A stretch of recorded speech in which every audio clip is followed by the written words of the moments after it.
Boa noite, senhores e senhoras que estão presentes aqui. Eu quero só, na primeira mesa, agradecer com muito carinho o convite do vereador Cássio, até porque minha linha ancestral de mãe é aqui de Pititá, certo? Ali da Fazenda Batavi, não sei se vocês conhecem. Saudar também meu amigo Tássio, de longas datas aí na luta e na militância, nossa querida advogada Leonélia, certo? O que é que acontece? Eu acho que grande pertinência um tipo de discussão dessa para a sociedade. Eu acho que isso não deve se resumir apenas à questão de escola, de instituição. Eu acho que uma discussão dessa tem que ser sempre frequente. Por quê? Para a gente acabar com esse processo, a primeira coisa que eu quero dizer a vocês é que numa discussão dessa a gente tem que diferenciar política de politicagem. Você sabe a diferença de um para o outro? Ei, gente, qual seria a diferença de política e politicagem? O que é que acontece? Os meninos colocaram um cartaz virtual e a gente percebe alguns comentários muito referentes à questão da politicagem. Por que nós não podemos fazer uma discussão política? Por que nós não podemos debater causas sobre uma sociedade e tentar buscar um olhar diferente? Certo? Eu acho que isso é política. Os gregos já faziam política. Política é o poder do questionamento para você chegar ao objetivo. Politicagem é você discutir para interesses próprios ou numa versão partidária fanática, certo? Infelizmente, na sociedade que vivemos, nós vemos gritantemente muito mais a politicagem, certo? Até chegando ao viés da agressão física. Eu acho que é muito mais interessante a gente fazer uma discussão intelectual, argumentativa sobre o que você defende, sem ter que agredir o outro. Aí a gente começa aqui falando sobre o tema, a democracia brasileira. Será que nós vivemos uma democracia efetiva? Quanto tempo tem a nossa democracia? Pergunto a vocês. Nossa democracia é velha, é nova, é recente? Ei, gente, pode passar aí.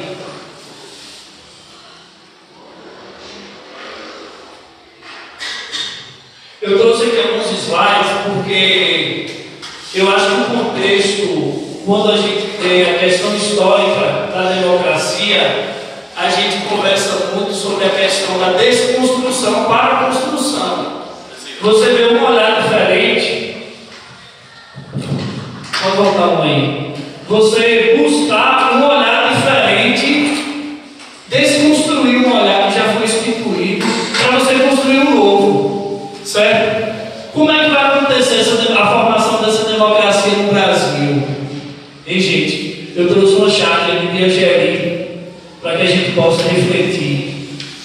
Essa ordem e progresso é para toda a sociedade?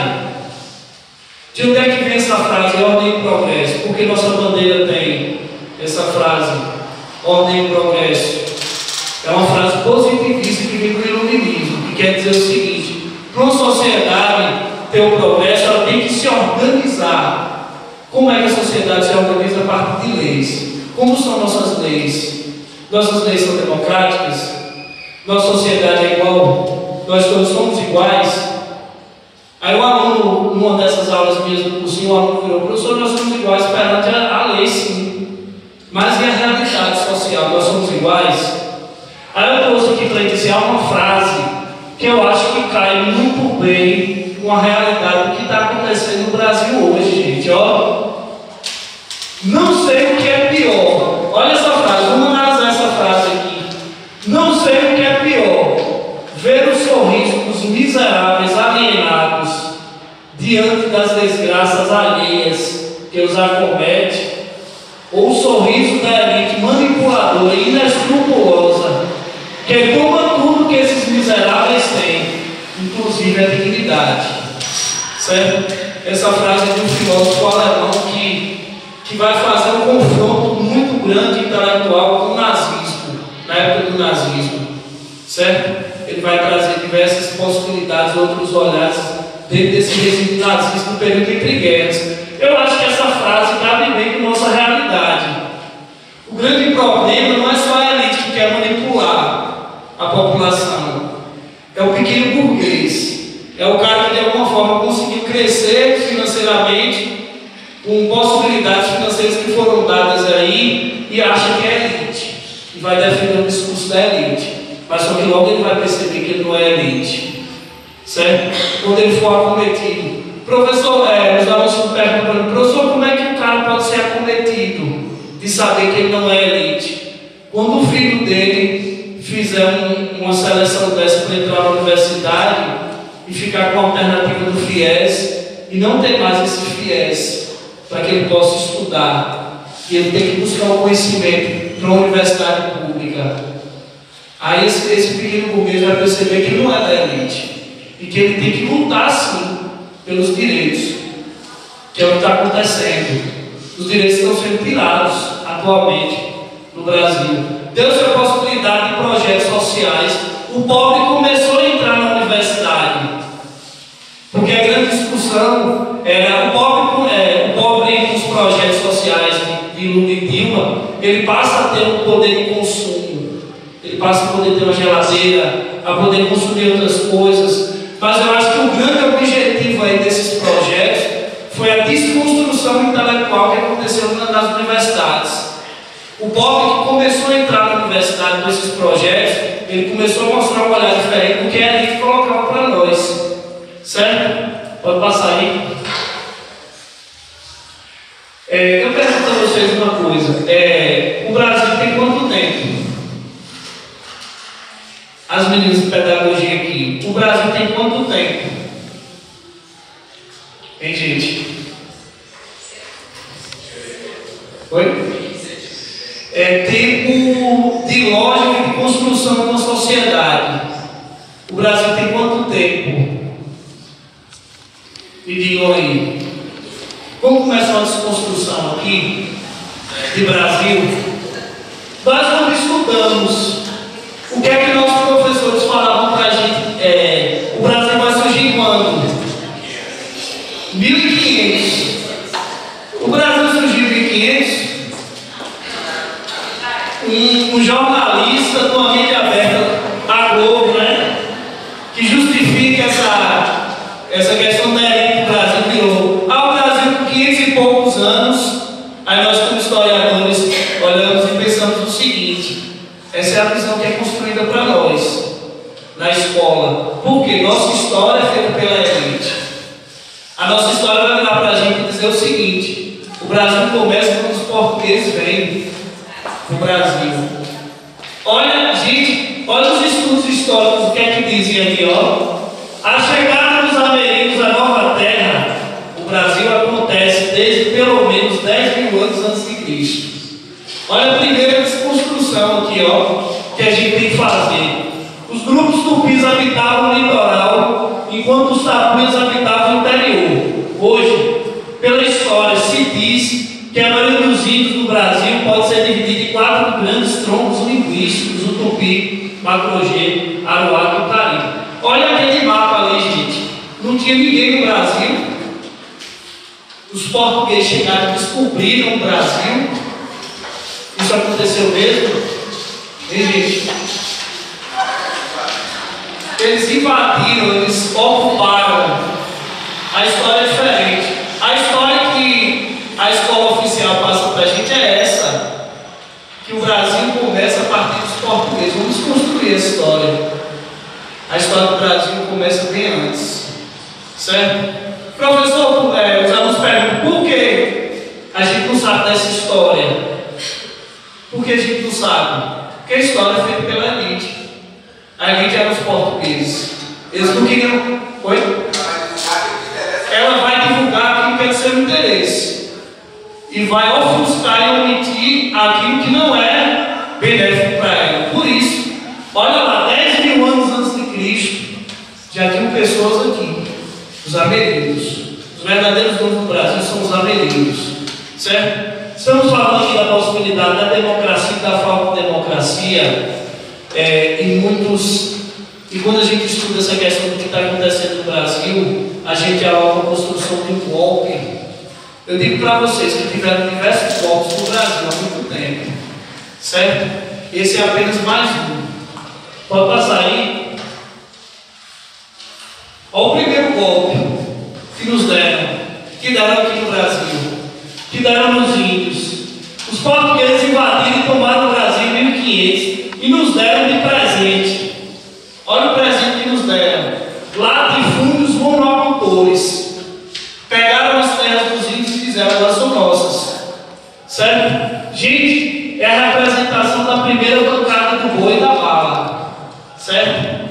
Não tem, hoje não discutimos a divisão de grupos do Congresso Nacional em diversas bancadas. Vocês já ouviram falar sobre isso? Bancada do boi, grandes latifundiários, grandes ruralistas, bancada da bala, as pessoas que querem a democratização do uso de armas para o cidadão, bancada da Bíblia, grupos que levam a religião para a questão do conservadorismo. Olha onde é que começa essa história aqui no Brasil, ó. Olha o que é que os portugueses trouxeram para nós aqui: latifúndios monocultores, expropriação da terra dos nativos. Ou seja, o português chega e diz: eu sou civilizado, vocês nativos são selvagens, então nós temos o direito das suas terras. Certo? É o primeiro tipo de golpe que é dado no Brasil. O segundo ali, ó, agroexportação e independência. Ou seja, o Brasil, ele não teve o direito de construir uma economia interna. Desde a ocupação dos portugueses, que o Brasil depende de outros lugares, primordialmente do próprio Portugal. Olha uma discussão que a gente vê na atualidade hoje. Eu faço uma pergunta a vocês: a mulher que usa saia curta, ela tem que ser estuprada? Hein, gente? A mulher que usa uma saia curta, ela potencialmente tem que ser estuprada? Hein? Pode até se tornar indecente. Que construção é essa? Da decência e da indecência? Quem vai construir essa concepção para nós? Hein, gente? Ó, o Leonel ali com calma, viu? Gente, olha o presente que os portugueses nos dão ali, ó: patriarcalismo e religião católica. Certo?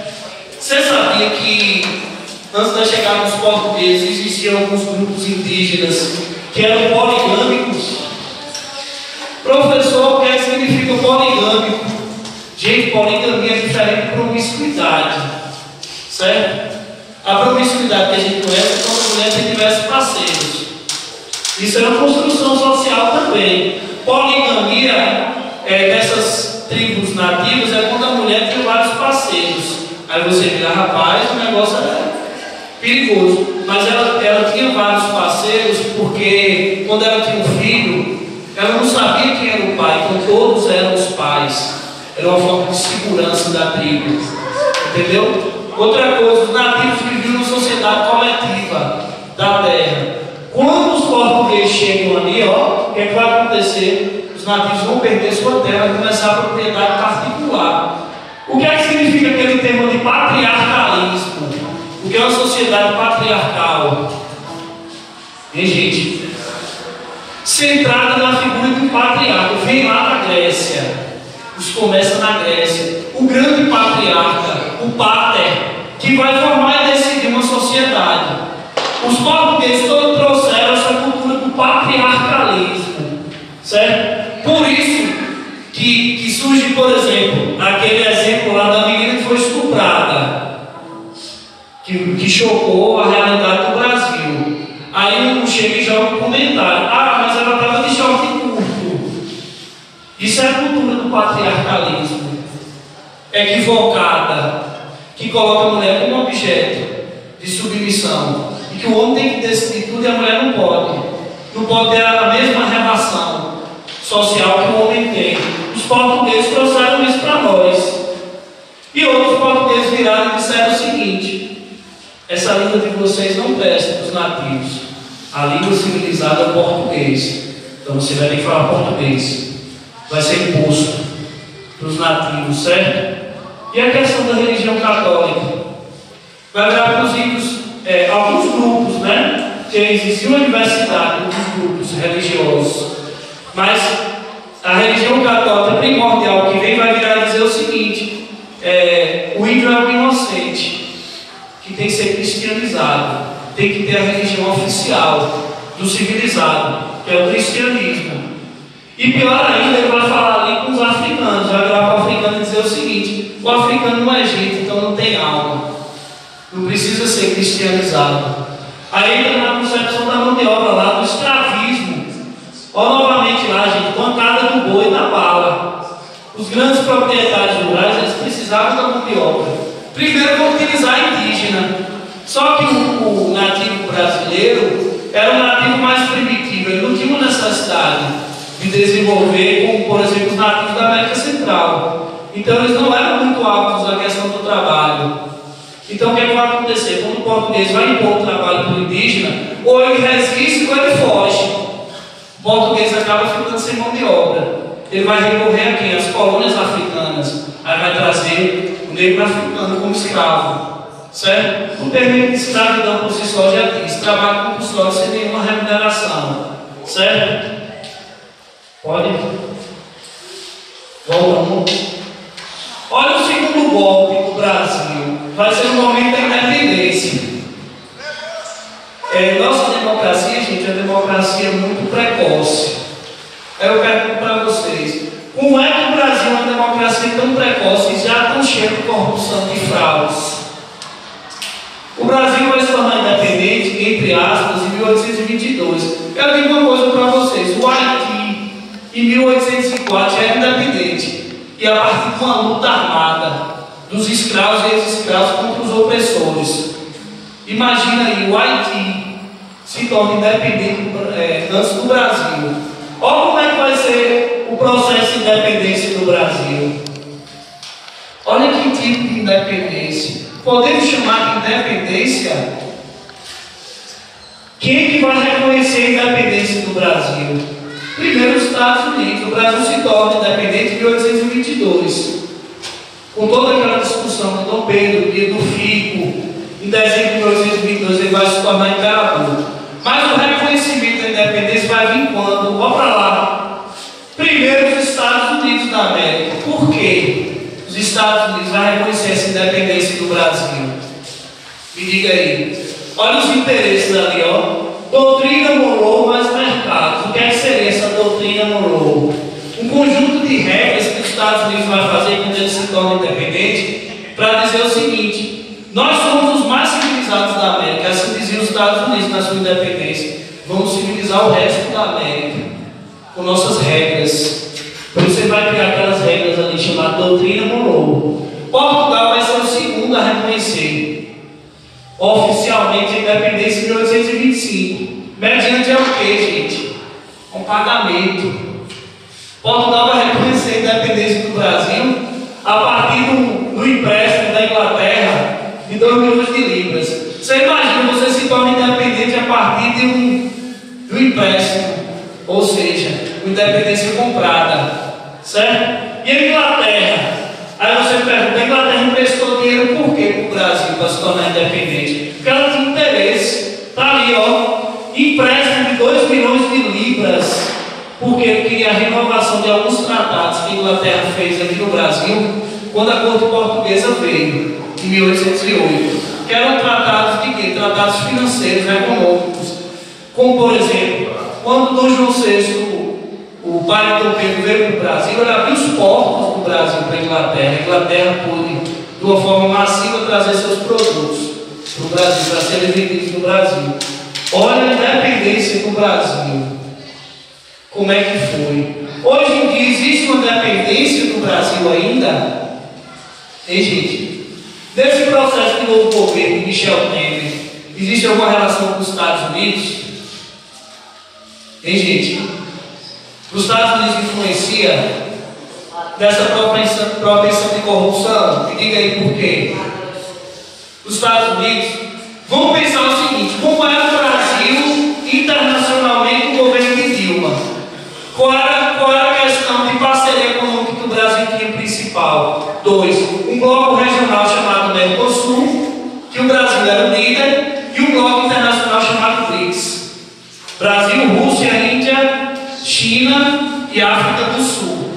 Que era uma possibilidade econômica alternativa aos blocos. União Europeia, a alta dos Estados Unidos, o NAFTA, por exemplo. Aí o que é que os Estados Unidos vai dizer? Eu não tenho benefício com isso.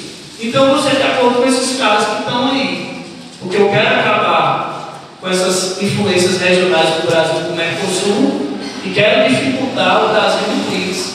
Você está vendo que já está tendo uma dificuldade econômica do Brasil em relação à questão econômica com a China? Vocês já viram isso? Já está acontecendo justamente por conta disso. Porque esse grupo da elite que quer retomar o poder não é do interesse deles uma relação mais efetiva com a Rússia. Para eles é mais interessante o que? Uma relação econômica com os Estados Unidos. Certo? Olha onde é que começa essa dependência do Brasil ali. Já na independência. Olha o tipo de independência do Brasil. Uma independência mascarada, foi comprada. Não houve um processo efetivo democrático da independência. Gente, olha a diferença do tempo da democracia. Eu falei de tempo aqui. 1688, a Inglaterra já buscava independência, uma democracia lá com a Revolução Gloriosa, com a Revolução Burguesa. 1776, os Estados Unidos fez independência. O Brasil vai ser em 1822. Dessa maneira ali, ó. Ele deixa de ser. Ele busca independência, aumentando a sua dependência. Ele passa por dependência lá de Portugal. Depende agora de quem? De Portugal, dos Estados Unidos e da Inglaterra. E para aumentar esse golpe, o que é que o Brasil faz quando se torna independente? Vamos colocar o filho do rei como imperador, Dom Pedro I. Certo? Mais uma dependência que o Brasil teve em relação aos portugueses. Passa aí. Gente, eu acho que essa parte do slide é mais importante aqui nessa discussão que a gente está fazendo. O Brasil se torna efetivamente uma possível democracia quando o Brasil se torna uma república.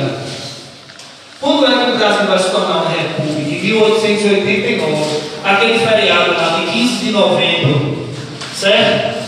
Que eu já vi assim, uma aluna minha dizer: rapaz, hoje eu vou limpar a minha casa, vou pegar esse feriado, um feriado que vai instituir uma mudança de sistema político do Brasil, que foi esse de 15 de novembro, que o Brasil efetivamente começa esse processo de democracia. Quando dá o tempo você fala, viu?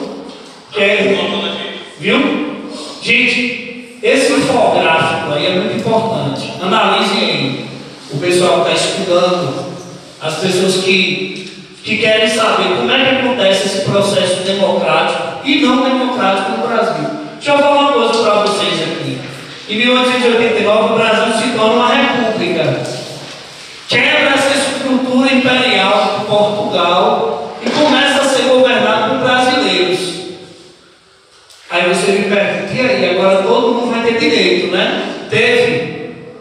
Não. O Brasil tira o poder, é apenas uma mudança de poder. Sai o poder de Portugal e entra o poder da elite do Brasil. Certo? Olhe para aquela imagem ali, gente. De 1889 a 2016.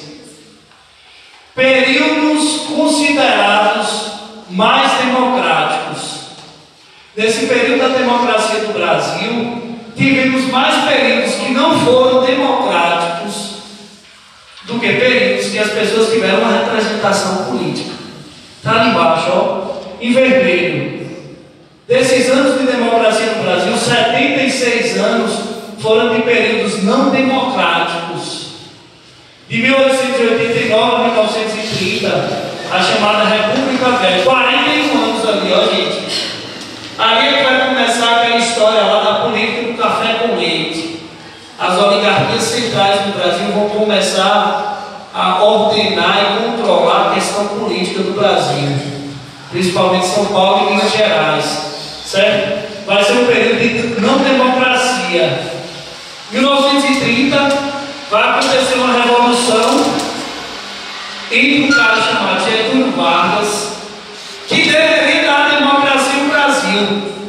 Pelo contrário, continua ali, ó, de 1930 a 45, um período sem democracia. Inclusive, gente, a chamada primeira ditadura militar vai ser a chamada ditadura do Estado Novo. Quem vai implementar é aquele sujeito ali chamado Getúlio Vargas, certo? Nos 19 anos seguintes vai ser chamada República Liberal do Brasil. Só que o que é que vai acontecer? Passa aí, por favor. Gente, olha aquelas duas imagens ali. Hoje em dia, a grande possibilidade da busca da elite retomar o poder foi a grande expansão dos direitos dos pobres no Brasil. Aí vem aquela dicotomia, grupos de direita, grupos de esquerda, socialistas, certo? Vai ser a primeira vez que isso vai acontecer no Brasil? Não. Teve um período pior. Olha essas duas imagens aí, gente, ó. Alguém conhece aqueles dois personagens ali que estão sendo expostos na revista Manchete? Hein, gente? O de paletó, quem era esse sujeito? Até então, pressionar o presidente que vai renunciar. Só que foi um problema para a elite do Brasil, viu? Porque simplesmente o vice-presidente, esse sim era socialista. Inclusive, quando ele soube da renúncia de Getúlio Vargas, sabe onde é que ele estava? Na China socialista, buscando aspectos na questão de projetos sociais no Brasil. Isso é uma coisa que a gente vê hoje, projetos sociais para a população do Brasil. Então aquele cara ali chamado Jango, ele vai assumir acima de pau e pedra a presidência do Brasil. Só que aí não vai ficar satisfeito. E vai buscar o quê? O chamado golpe militar de 1964. Vai acontecer a partir disso. As meninas que estão estudando aí, esse momento de golpe no Brasil, estamos vendo aí que vem com história. Não é a primeira vez. E você imagina uma democracia tão recente e frágil como é no Brasil, com tantas fraudes, tantos processos de corrupção. Inclusive esse aí, passa aí, Tassi, por favor. Olha quem vai assumir 64 aqui, ó, gente. Acabar esse processo democrático no Brasil de uma forma efetiva.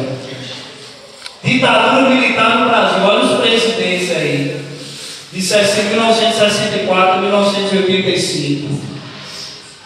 Processo rígido de falta de democracia no Brasil, chamado processo da ditadura militar.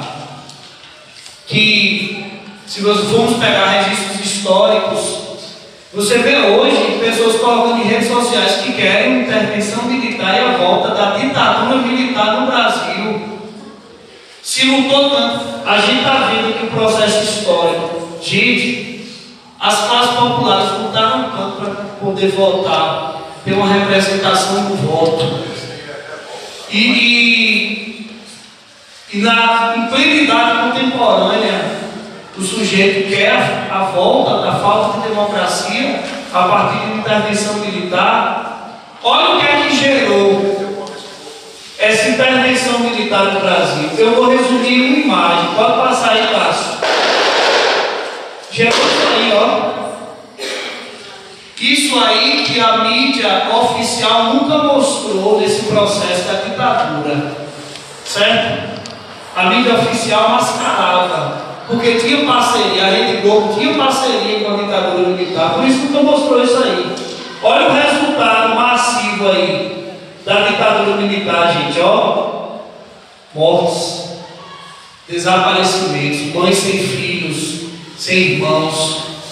A sociedade é cometida do cala a boca. Não tinha possibilidade de se manifestar em nenhuma instância. Certo? Justamente por conta disso. Por esse processo militar que tanto assolou o Brasil, não só o Brasil, mas a América também, a América do Sul. Quem que vai financiar esse processo aí, gente, militar no Brasil? Estados Unidos. Por quê? Porque os militares lutaram contra o socialismo no Brasil. E os Estados Unidos também. Aí nesse processo ditatorial, falando da questão política, é que vão se expandir, isso surgir alguns grupos políticos de esquerda no Brasil, para entrar em confronto direto com essa possibilidade oficial militar no Brasil e buscar outras possibilidades. Será que hoje em dia existe uma representação do povo? O povo luta por seus direitos, efetivamente? E, gente, nos meios de história a gente fala da questão da construção, da atitude, além do que se fala de política. Hoje nós falamos muito em política, em politicagem mais ainda, viu? Mas as atitudes são poucas. As militâncias hoje são militâncias virtuais. Quando você entra ali no Facebook, dispõe da sua opinião agressiva, porque existe o fanatismo pela personalidade ou pelo partido político e não pelos problemas que uma sociedade é cometida, certo? Mas nas ruas a gente não vê uma mudança efetiva, certo? Aí você vira e diz assim: eu não vejo mudança porque a Globo não mostra a mudança de nada. A Globo coloca as novelas e a gente vai assistir as novelas. E quando isso acontece, tem grupos populares que estão tentando lutar contra a retirada desses projetos sociais que estão acontecendo no Brasil, certo? Volta, por favor, aquele infográfico. Já estou terminando minha fala, certo? Gente, voltem a verificar aquela imagem ali, ó. 76 anos da nossa democracia foram períodos não democráticos. 50 anos foram períodos considerados que houveram algum tipo de democracia no Brasil. Aí a gente pergunta, a gente fala sobre a atualidade do Brasil. Eu só vou fazer uma pontezinha para questionar e depois vou passar para o amigo Dácio, que vai fazer uma roupagem dessa estrutura atual da conjuntura. Tem um sociólogo polonês chamado Zygmunt Bauman, que ele escreve um livro chamado A Modernidade Líquida. Ele diz o seguinte: as pessoas não acreditam mais nas instituições. Hoje em dia as pessoas estão perdidas. Tem corrupção em todo lugar. Nós vamos acreditar em quem? Me diga aí. Hein, gente? Quem é que vocês vão acreditar no Brasil? Esse sociólogo diz isso em seu livro. Ele diz assim: as pessoas não acreditam mais nas instituições. As instituições então estão deficitárias, não estão satisfazendo mais. Por isso que as pessoas procuram as questões individuais. Hoje em dia, a grande maioria da população só se preocupa consigo mesmo e sobreviver a esse sistema, certo? Mas eu queria dizer uma coisa para vocês: se você não agir de forma coletiva, vai resolver alguma coisa? Se você não escolher um representante a partir do voto, gente, aquela votação que teve no Congresso, o lado bom dela foi para perceber o processo de alienação da população enquanto voto. O cara vira e diz assim: voto para deputado federal, qualquer um.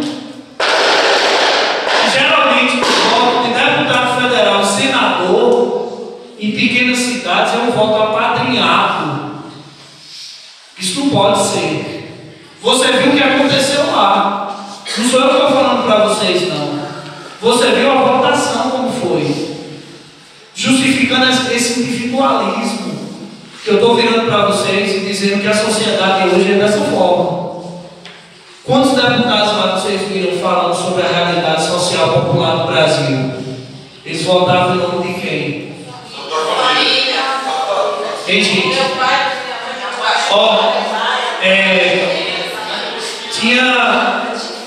Tinha um filósofo inglês chamado Thomas Hobbes que dizia o seguinte: ele tinha uma frase que dizia: o homem é o lobo do homem, o homem é o mal do homem, o homem deu o nome ao homem, que você vai saber o que é que o homem quer para a sociedade. Hoje a gente vê isso. Naquela votação do Congresso a gente viu que a política que nós escolhemos é uma política de interesse, certo? Por isso que eu digo para vocês, saiam do papel que vocês estiverem estudando, saiam do papel, vão para a prática, seja um debate, mas um debate democrático, sabe desse processo dicotômico, porque a política hoje é uma politicagem do bem e do mal. Existe um lado que você defende o bem, o outro é o mal. Vamos acabar com o outro lado. Você não faz uma discussão argumentativa dos problemas da cidade. A política hoje virou uma gincana de quem leva mais pessoas para as ruas, e não pessoas que se agremiam para resolver problemas dessas ruas. Eu acho que essa é a propensão principal da política, certo? Falamos em muitos partidos políticos aqui. Vocês ouviram falar muito? Vocês ouviram falar muito sobre uma postura agressiva? Eu estou impondo alguma questão partidária para vocês. Eu acho que a discussão social tem que começar pela política e não pela politicagem, certo? Assim eu encerro minha fala. Obrigado a todos.